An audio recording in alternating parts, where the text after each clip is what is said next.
In our never-ending effort to have the Munger Book Club surpass the Oprah Book Club, I was wondering if you could make some recommendations. Hagstrom sent me chapters of his latest book on Warren Buffett called The Buffett Portfolio, and I didn't read them because I thought his first book was a respectable book but didn't contribute too much to human knowledge. And anyway, he sent me the second book, a full version, and I read it, and I was flabbergasted to find it not only very well written, but a considerable contribution to the synthesis of human thought on the investment process. And I would recommend that all of you buy a copy of Hagstrom's second Buffett book. I noticed the airport was heavily promoting it, and it's called the Warren Buffett Portfolio.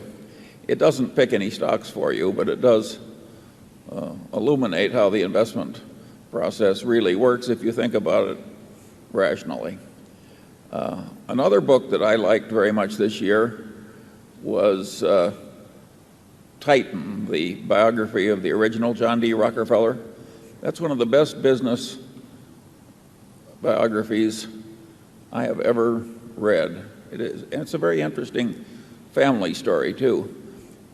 That is just a wonderful, wonderful book, and I don't know anybody who's read it who hasn't enjoyed it. So I would certainly recommend that latest biography of John D. Rockefeller I.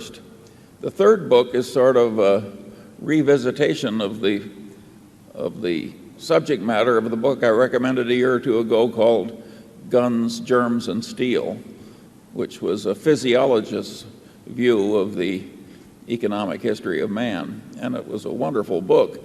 And much of that same territory has now been covered by an emeritus history professor from Harvard who just knows way more economics and science than is common for a history professor, and that gives him better insight. And his book is a takeoff in title on Adam Smith, and the title is The Wealth and Poverty of Nations, and the guy's name is Landis.